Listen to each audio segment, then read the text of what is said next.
2014 में राहुल वर्सेस मोदी की जंग लगभग तय। सूत्रों के मुताबिक मोदी की प्रधानमंत्री पद की उम्मीदवारी पर बीजेपी की मोहर। उधर प्रधानमंत्री ने राहुल गांधी को बताया पीएम पद का आदर्श उम्मीदवार। दिल्ली में बीजेपी आरएसएस की बैठक शुरू। संघ ने कहा हमने बता दी है राय, अब पार्टी को लेना है फैसला। मुजफ्फरनगर हिंसा में अब तक 10 लोगों की मौत, 40 घायल। कर्फ्यू के बावजूद हालात और बिगड़े, सेना तैनात। सवालों में अखिलेश सरकार। दुर्गा नागपाल पर 40 मिनट में कार्रवाई हो गई थी, लेकिन कब होगा एक्शन? जी न्यूज की अपील, सोशल साइट्स पर मौजूद गलत वीडियो पर ध्यान न दें। महाराष्ट्र के गोंदिया में जानलेवा लापरवाही। 2 मासूमों को विटामिन की खुराक के बदले एसिड पिला दिया गया। दोनों की हालत नाजुक बनी हुई है। कोल आवंटन से जुड़ी गुम फाइलों पर कोयला मंत्री मीडिया से कहा कानून को करने दे काम, मुझे खाने दे हलवा। छोड़ो, कानून को अपना काम करने दो। चलिए हलवा खाने दीजिए।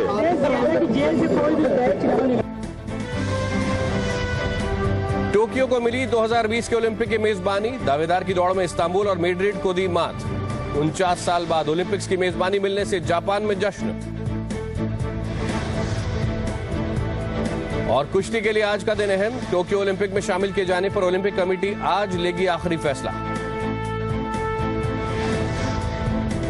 आशा भोसले का आज 80वां जन्मदिन। 65 साल में गाए 12,000 से ज्यादा गाने। आशा ताई को जन्मदिन की बधाई।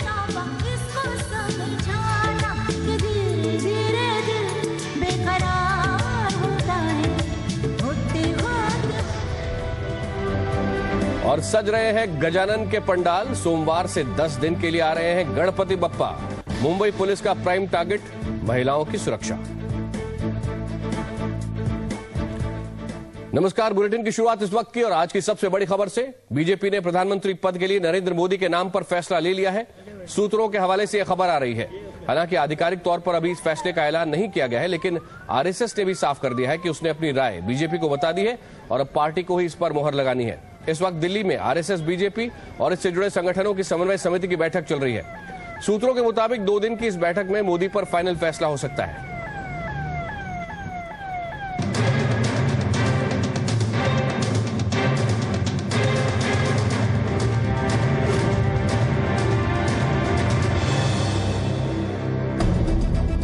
कौन होगा बीजेपी का पीएम उम्मीदवार? संकेत तो पहले से मिल रहे हैं, लेकिन सूत्रों की माने तो ऐलान भी जल्द या यूं कहें कि अगले 48 घंटे के भीतर ही होने वाला है। दिल्ली में आरएसएस पदाधिकारियों और बीजेपी के चुनिंदा नेताओं की 2 दिन की बैठक हो रही है। आरएसएस आधिकारिक तौर पर हालांकि ये कह रहा है कि बैठक में राजनीतिक एजेंडा पर चर्चा नहीं होगी, लेकिन मोदी को लेकर पूछे गए सवालों में ये भी साफ कर दिया कि उसने अपनी राय बीजेपी को बता दी है। ऐसा है, संघ ने अपनी भूमिका पहले स्पष्ट कर दी है। यह निर्णय पार्टी को करना है और पार्टी करेगी। और संघ का जो मत है वो संघ के लोगों ने पार्टी को बता दिया है। वो पार्टी जानती है और पार्टी को निर्णय करना है, किसका करना, कब करना, पार्टी तय करेगी। आरएसएस भले ही मोदी का नाम नहीं ले रहा हो, लेकिन इस बैठक में मोदी की अहमियत का अंदाजा इसी से लगाया जा सकता है कि वो बैठक में शामिल होने वाले बीजेपी के इकलौते मुख्यमंत्री होंगे। मुख्यमंत्री बाकी सब नहीं रहेंगे। नरेंद्र भाई रहेंगे, वो उनके पार्लियामेंट्री बोर्ड के मेंबर इस तरह से वो रहेंगे। बाकी मुख्यमंत्री नहीं रहेंगे।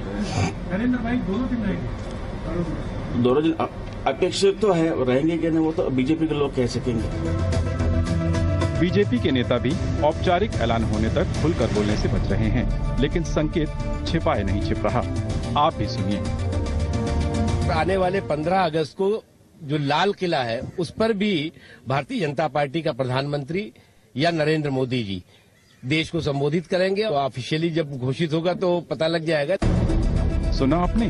तो ये भी सुन लीजिए कि सोमवार यानी 9 सितंबर को बैठक के दूसरे दिन आरएसएस प्रमुख मोहन भागवत भी आ रहे हैं और बीजेपी के वरिष्ठ नेता लालकृष्ण आडवाणी भी रहेंगे। और सूत्रों की माने तो उसी दिन लग जाएगी मोदी पर मोहर। दिल्ली से दिलीप तिवारी और रविंद्र कुमार के साथ ब्यूरो रिपोर्ट, जी मीडिया। जी न्यूज संवाददाता दिलीप तिवारी इस वक्त हमारे साथ हैं। दिलीप, सबसे पहले तो यही बताएं कि क्या ये अब तय लग रहा है कि आरएसएस ने एक तरह से वीटो कर दिया और मोदी विरोधी इसके कारण अब पूरी तरह चुप हो जाएंगे? देखिए, जहां तक सवाल आरएसएस का है तो आरएसएस ने ये मंशा तमाम बीजेपी नेताओं को पहले ही बता दी है, जो प्रधानमंत्री पद की दौड़ में खुद को समझते थे और जो नरेंद्र मोदी का रास्ता रोकने के लिए अपने तर्क दे रहे थे। और कैंपेन कमेटी का जब मुखिया बनाया गया तो उनके विरोध को दरकिनार कर दिया गया। हालांकि जेडीयू ने जब बाहर जाने का फैसला किया या जेडीयू का जो रुख था उसको देखते हुए बीजेपी के कई नेताओं ने कहा कि ये फैसला जल्दबाजी में नहीं लेना चाहिए, लेकिन आरएसएस ने तब भी वो बात उनकी नहीं मानी और कहा कि जेडीयू अगर अपना रास्ता अलग करता है तो वो जा सकता है। और आज मैं आपको बताऊं कि लगभग ये साफ हो चला है कि आरएसएस ने बीजेपी के उन तमाम नेताओं को बता दिया है कि नरेंद्र मोदी के अलावा दूसरा विकल्प नहीं है। ये सिर्फ इंतजार इस बात का है कि ये नेता जो है वो कोई ऐसे कदम ना उठाएं जिससे पार्टी की किरकिरी हो, लेकिन आरएसएस ने बिल्कुल साफ बता दिया है कि नरेंद्र मोदी के नाम का ऐलान आपको करना है। तारीख आप तय करिए, समय आप तय कर लीजिए और उसके हिसाब से आप ऐलान कर दीजिए, क्योंकि लोकसभा और अगर आप कहें संसद का ये जो मानसून सत्र है ये भी खत्म हो चुका है और 4 राज्यों के विधानसभा चुनाव होने। जी धन्यवाद दिलीप तिवारी इस जानकारी के लिए। तो नरेंद्र मोदी भी उस बैठक में, उस अहम बैठक में जो बीजेपी और आरएसएस की कोऑर्डिनेशन कमेटी की अभी चल रही है, लेकिन मोदी की दूसरे सियासी दल चाहे तारीफ करें या विरोध, लग ही रहा है कि हर पार्टी को नमूनिया जरूर हो गया है। सुनिए मोदी की प्रधानमंत्री पद पर दावेदारी को लेकर क्या कहते हैं अलग अलग दलों के नेता। श्री मोदी को ये स्वप्नलोक में घूम रहे हैं कि ये प्रधानमंत्री बने, इसलिए माननीय प्रधानमंत्री को हर चीज में ले आते हैं। अभी इनको अपनी पार्टी के अंदर नॉमिनेट नहीं किया गया है और एनडीए में इनका कहीं नामो निशान नहीं है। मैं समझता हूं सबसे अच्छा जवाब इस सब का भारत की जनता देगी उन्हें। भारतीय जनता पार्टी में तो ये मोदी को लेकर काफी विवाद है। अभी तक भारतीय जनता पार्टी इस नतीजे पर नहीं पहुंची है कि उसको पीएम के पद पर प्रोजेक्ट करना है या नहीं करना है। और मुझे ऐसा लगता है कि जब तक वो किसी नतीजे पर बीजेपी नहीं पहुंचती है तो शायद मोदी अपने सपनों को ऐसे कुछ थोड़ा सा पूरा कर ले। दिल्ली हनोस, दिल्ली दूरस, दिल्ली अभी बहुत बहुत बहुत दूर है। बीजेपी कुछ है ही नहीं, बीजेपी संघ की एक शाखा है, तो ये तो हम सब मानते हैं संघ जो निर्णय लेगी वो बीजेपी का निर्णय होगा। बीजेपी के किसी नेता की इतनी हैसियत नहीं कि संघ की बातों को काट दे, और संघ के कारण हम लोग भाजपा को सांप्रदायिक ताकत बताते हैं, लेकिन ये उनका अंदरूनी मामला। कोई दल, कोई पार्टी, कोई ग्रुप किसी को नेता चुन ले तो देश का नेता नहीं बन जाता है। देश का नेता जनता के चुनने से बनता है। In our scheme of things, whether it is A or it is B or it is C, that's entirely their problem. We have nothing really to say. Shri Narendra Modi को दिन में पागल हो जाएगा। वो आदमी व्याकुल है देश का प्रधानमंत्री बनने के लिए, व्याकुल है। इनके सपना देश की जनता पूरा नहीं होने देगी। तो क्या राहुल गांधी बनाम नरेंद्र मोदी, ये होगी 2014 की दिल्ली की जंग? क्योंकि बीजेपी मोदी के नाम के ऐलान की तैयारी में है और दूसरी तरफ प्रधानमंत्री मनमोहन सिंह ने विशेष विमान में प्रेस कॉन्फ्रेंस की और कहा कि 2014 के लिए राहुल गांधी प्रधानमंत्री पद के आदर्श उम्मीदवार हैं और वो राहुल गांधी की लीडरशिप में काम करने को तैयार है। यानी तकरीबन तय हो गया है कि 2014 का लोकसभा चुनाव मोदी वर्सेस राहुल होगा।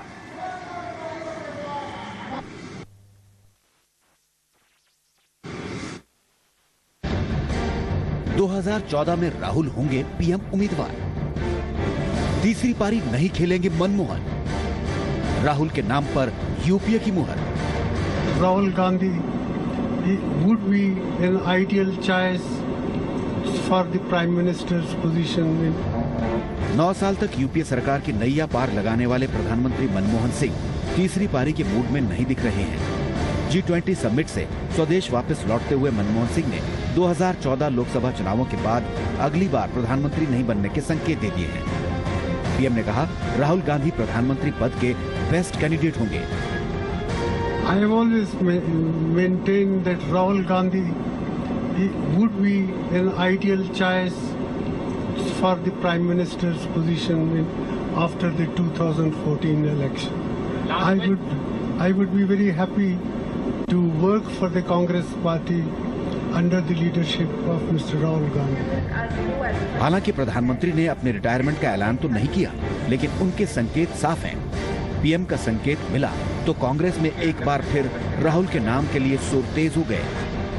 जो भी उन्होंने पीएम ने कहा है वो हमारे लिए दिशा निर्देश है, और वैसे लार्जर कॉन्टेक्स्ट में हमारी पार्टी में जो हमारी पार्टी के कार्यकर्ताओं की, पार्टी के नेताओं की जो इच्छा है वो आप अच्छी तरह जानते हैं। उस इच्छा को हम लोग एक दिन साकार कर सकें। प्रधानमंत्री ने राहुल गांधी को प्रधानमंत्री पद के लिए बेस्ट चॉइस बताया, बल्कि खुद भी उनके मातहत काम करने की इच्छा जताई तो बीजेपी ने निशाना साधा। प्रधानमंत्री जी राहुल गांधी के अंतर्गत काम करना चाहते हैं तो उनका विषय है। बड़ा सवाल ये है कि क्या देश राहुल गांधी को प्रधानमंत्री के रूप में स्वीकारने को तैयार है। जो पूरे देश में सर्वे आ रहे हैं और देश का मूड है, उसे साफ लगता है कि देश बदलाव चाहता है। सूत्रों के मुताबिक बीजेपी ने नरेंद्र मोदी को 2014 चुनाव के लिए पीएम उम्मीदवार बनाने का फैसला कर लिया है और पार्टी कभी भी इसका औपचारिक ऐलान कर सकती है।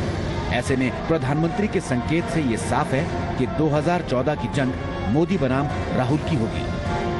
पवन कुमार, जी मीडिया, दिल्ली। अभी वक्त है एक ब्रेक का। ब्रेक के बाद मुजफ्फरनगर हिंसा में अब तक 10 लोगों की मौत, 40 घायल।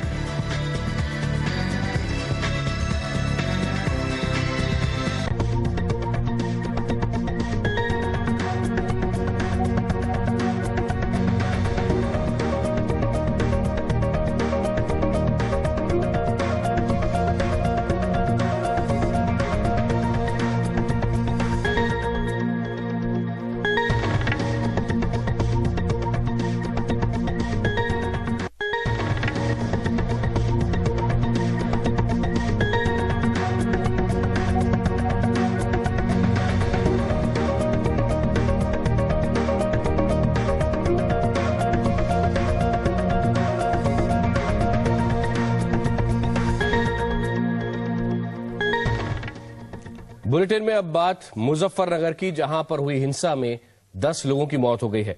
मरने वालों में टीवी चैनल का एक पत्रकार भी शामिल है और हिंसा में 34 लोग जख्मी हुए हैं। मुजफ्फरनगर में पिछले 10 दिन से तनाव है, लेकिन प्रशासन अभी तक हिंसा पर काबू पाने में नाकाम रहा है। हालात बिगड़ता देख प्रशासन ने मुजफ्फरनगर के कई इलाकों में कर्फ्यू लगा दिया है। ADG law and order Arun Kumar ने कहा है कि हालात गंभीर हैं। उन्होंने हिंसा को रोकने के लिए पुलिस बल और तैनात करने की बात कही है। काबू में करने के लिए इस वक्त 5 कंपनियां पीएसए की और 5 कंपनियां आरएएफ की पहले से तैनात हैं। मुख्यमंत्री अखिलेश यादव का कहना है कि माहौल खराब करने वालों के खिलाफ सख्त कार्रवाई के निर्देश दिए गए हैं। मुजफ्फरनगर में जो है वो आर्मी की 8 कॉलम पहुंच गई है, जो वहां फ्लैग मार्च कर रही है। गवर्नमेंट ऑफ इंडिया से भी जो है सीआरपीएफ और अतिरिक्त पुलिस बल आने शुरू हो गए हैं। लखनऊ से भी जो है वो वरिष्ठ अधिकारियों को मुजफ्फरनगर और उसके आसपास के जनपदों में भेजा गया है। कल रात से जो है वो करीब 30 गिरफ्तारियां हुई हैं और स्थिति जो है वो अभी पूर्णतया नियंत्रण में है। मुजफ्फरनगर से जी न्यूज संवाददाता अमित प्रकाश इस वक्त हमारे साथ हैं। अमित, इस वक्त वहां क्या हालात हैं और सुरक्षा को और पुख्ता करने के लिए क्या किया जा रहा है?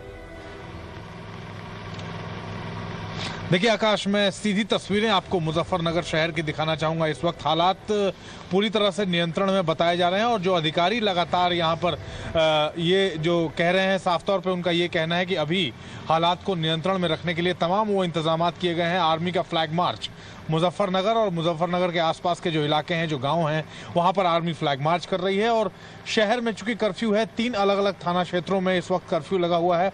इस वक्त शहर की सड़कों पर आकाश सिर्फ पुलिस के जवान, पुलिस की टीमें गश्त करती हुई दिखाई दे रही हैं, क्योंकि इजाजत नहीं है लोगों को। तस्वीरों में साफ तौर पे आप तस्वीरों के जरिए ये अंदाजा लगा पा रहे होंगे कि लगातार सिर्फ पुलिस की गाड़ियां यहां पर सड़कों पर घूम रही हैं। और जो पुलिस के अधिकारी, जैसे मैंने आपको बताया, कि उनका साफ तौर पे ये कहना है कि हालात पूरी तरह से अभी नियंत्रण में बनाए जा चुके हैं। उनको नियंत्रण में रखने की कोशिशें लगातार की जा रही हैं।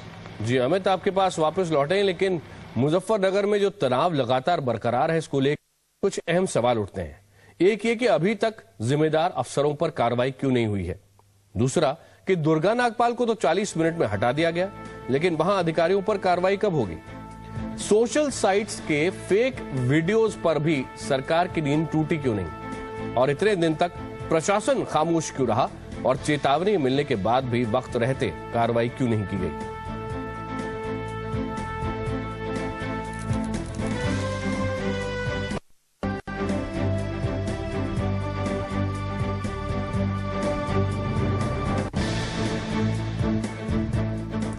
अमित, आपके पास एक बार वापस मुजफ्फरनगर आते हैं। आपसे ये जानना चाहते हैं कि लगातार जी न्यूज इस बात की अपील भी कर रहा है कि सोशल साइट्स पर गलत वीडियो हैं, इन पर लोगों को ध्यान नहीं देना चाहिए, लेकिन इन फेक वीडियोस का, जो कि झूठे वीडियो हैं, इनकी भूमिका क्या रही है इस हिंसा के अंदर? देखिए, एक बात बिल्कुल साफ है आकाश की, जिस तरीके से ये हिंसा बढ़ी है, लगातार पुलिस अधिकारियों की नजर बनी रहनी चाहिए थी। अगर लगातार ये हालात बिगड़ रहे थे और दो गुटों में मारपीट हुई पहले, उसके बाद बात यहां तक पहुंची कि हिंसा हर बीतते दिन के साथ बढ़ती चली गई, और इस हिंसा की आड़ में लोगों ने बहुत हद तक यहां पर सरकारी संपत्तियों को, लोगों को नुकसान पहुंचाने की कोशिश की, और हालात इसलिए बेकाबू हुए, जैसा आप आकाश कह रहे थे कि नजर बनाई रखनी चाहिए थी पुलिस अधिकारियों को।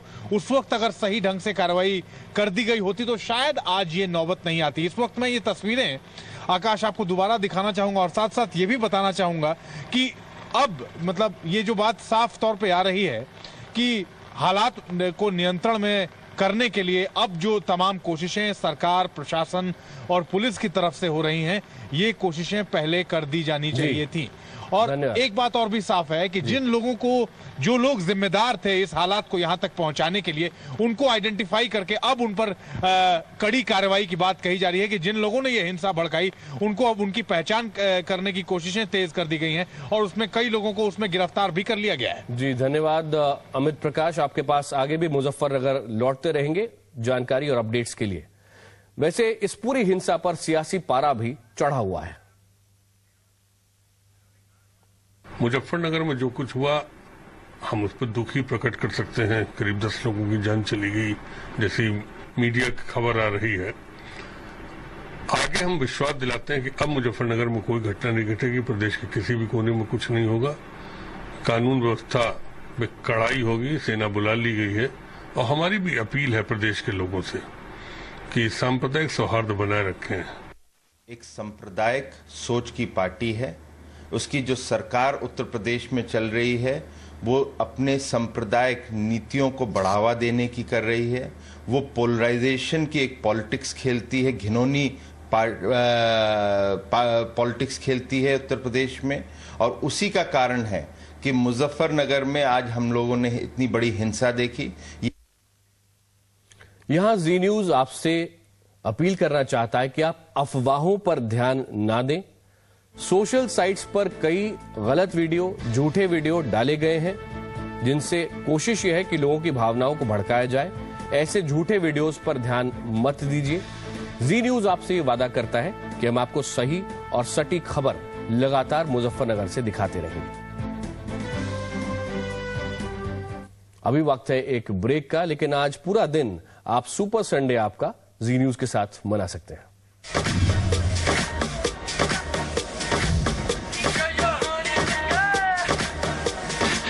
हमने हमेशा सोचा है कि आप सिर्फ मैच को स्क्रिप्ट करते हैं, बट इसके बाद अब आप ऐसे पड़ाव पर हैं जब आपको अपना फ्यूचर स्क्रिप्ट करना पड़ेगा। I'm definitely not getting engaged now, not for some time. Or getting married, I don't have any of this.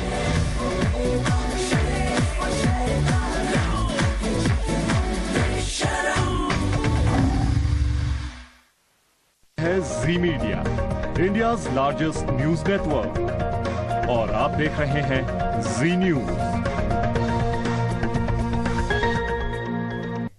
बड़ी खबर अभी अभी आ रही है। पूर्व विदेश सचिव रोमेश भंडारी का निधन हो गया है। रोमेश भंडारी कई राज्यों के राज्यपाल रह चुके हैं।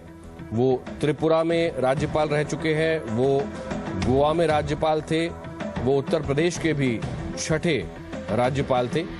इसके अलावा वो दिल्ली के लेफ्टिनेंट गवर्नर भी थे, दिल्ली के 12वें लेफ्टिनेंट गवर्नर थे, और अंडमान और निकोबार द्वीप समूह के 3रे लेफ्टिनेंट गवर्नर थे।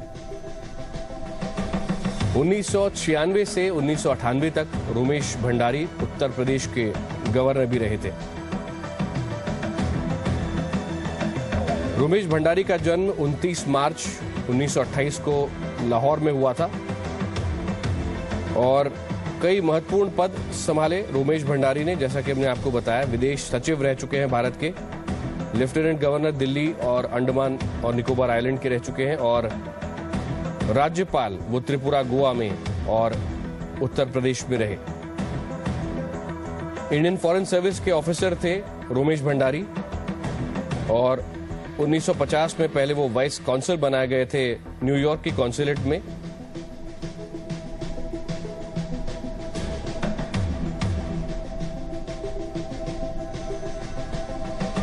न्यूज संवाददाता दिलीप तिवारी इस वक्त हमारे साथ हैं। दिलीप, रोमेश भंडारी जो पूर्व विदेश सचिव हैं, उनकी मृत्यु हो गई है।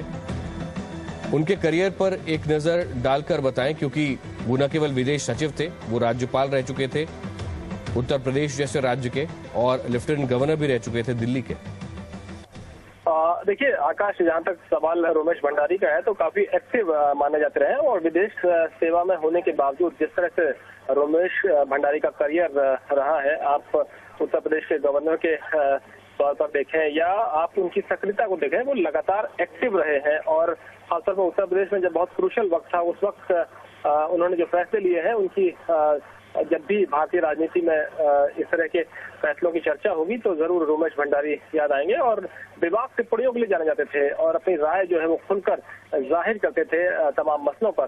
तो इसका बहुत ही, अगर आप देखें कि विदेश सेवा में होने के बावजूद जिस तरह से उनकी अपनी तल्ख टिप्पणियां रही हैं, खुली राय रही है, उसके लिए वो हमेशा याद किए जाएंगे। जी, और साथ ही साथ अगर उनके विदेश सेवा के करियर पे भी नजर डाली जाए तो 1950 में शुरू हुआ था उनका करियर। थाईलैंड में एम्बेसडर रह चुके थे, इराक में एम्बेसडर रहे थे और साथ ही कहा जाता है कि जो इंडियन एयरलाइंस के एयरक्राफ्ट के हाईजैकर्स थे उनको वापस लाना उनकी बड़ी सफलता थी 1984 में। तो न केवल बाद में एक लेफ्टिनेंट गवर्नर के तौर पे और साथ ही साथ राज्यपाल अलग अलग राज्यों में रहे, उनकी विदेश सचिव का रिकॉर्ड भी बेहद अच्छा रहा है। बिल्कुल, देखिए एक अगर आप डिप्लोमेट के तौर पर देखें, एक बहुत ही उनका जो अनुभव रहा है या उनकी जो काबिलियत रही है उसको उन्होंने हर जगह दिखाया है और जैसा आपने कहा कि चाहे अपहरणकर्ताओं को वापस लाने का मामला हो या दूसरा, अगर आप उनकी कूटनीतिक जिसकी आप बात करते हैं डिप्लोमेटिक स्किल्स की, तो वो भी काबिल तारीफ रही है और एक तरह से आप देखें कि डिप्लोमेसी में जिस तरह की जो एक छवि रही है उनकी, वो काफी मजबूत रही है और रोमेश भंडारी के बारे में ये कहा जाता था कि जो भी मुश्किल टास्क उनको दिए जाते हैं वो पूरी जिम्मेदारी से निभाते हैं और उसको सफल करने में कोई कसर नहीं छोड़ते। धन्यवाद दिलीप तिवारी। और अब बात आसाराम की। बीती रात आधे घंटे पुलिस ने आसाराम की मुलाकात उनके खास सेवादार शिवा से कराई। इस बीच कल आसाराम के वकील हाईकोर्ट में उनकी बेल की अर्जी दे सकते हैं। बताया जा रहा है कि जेल में आसाराम से जो पलंग और गद्दा वापस लिया गया था वो उनको लौटा दिया गया है।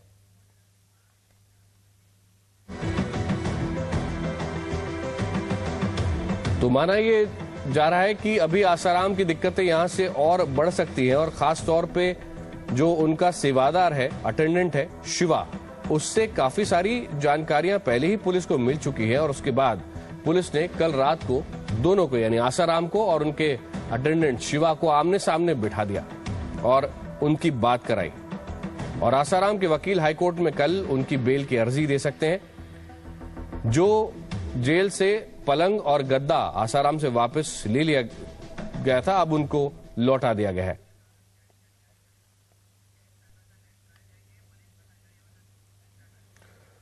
जोधपुर से मनीष भट्टाचार्य इस वक्त हमारे साथ हैं। मनीष, ये बताएं कि कुछ सूत्रों के हवाले से जानकारी मिल रही है कि सेवादार शिवा और आसाराम को जब आमने सामने बिठाया गया तो क्या कुछ खुल के सामने आया?